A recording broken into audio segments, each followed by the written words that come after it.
Yeah, so we were dealing with the root stability criteria. The first condition for the stability that first the elements in the first column all should be positive. If it is not the, then you can say that it is not stable. And the second term, okay, so the next important thing is that uh, number of sign changes of the terms of the first column of the root array corresponds to the number of roots of the characteristic equation in the right half of S plane.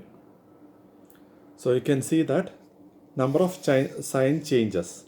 Suppose here it is positive, after that here next here it become negative, then there is one change. Again here if it become positive, one more sign change. So you have to count it. This gives the number of roots of the characteristic equation in the right half of S plane. Now there are difficulties in the formulation of the root table. First difficulty is the first element in any array. First element in any row of the root array is 0, while the rest of the row has at least one non-zero element. So because of this 0 element, the element in the next row, the elements in the next row become infinite, and it will become infinite, and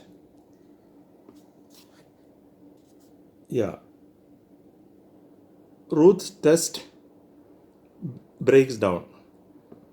This difficulty can be overcome by using one of the two methods.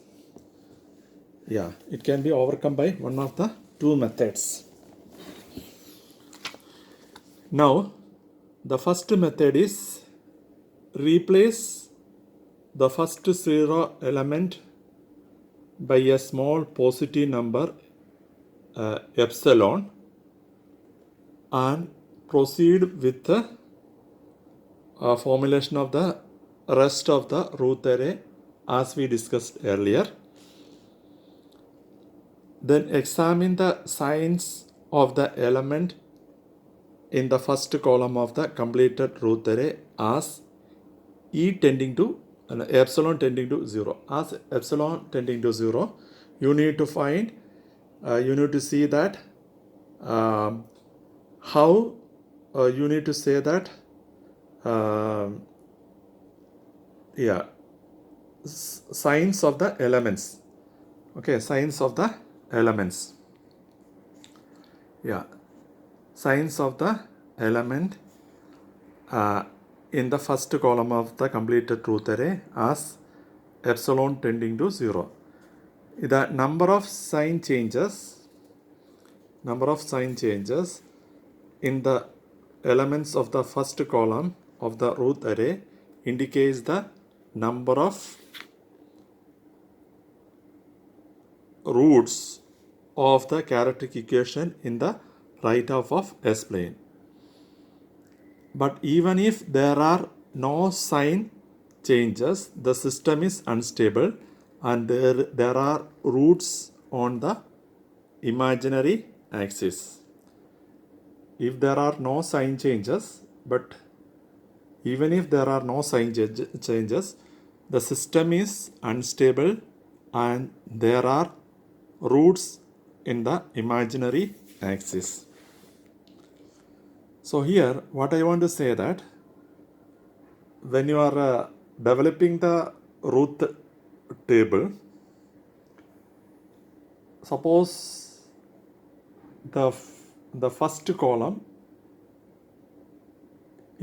in some row, the first column element may become 0 and remaining elements may not. That time what you need to do is, you have to put, instead of 0, you have to put epsilon, and you have to calculate the remaining elements of the table. After that, what you have to do is, if epsilon tending to 0, you have to see that how many elements are positive and how many elements are negative in the first column of root array.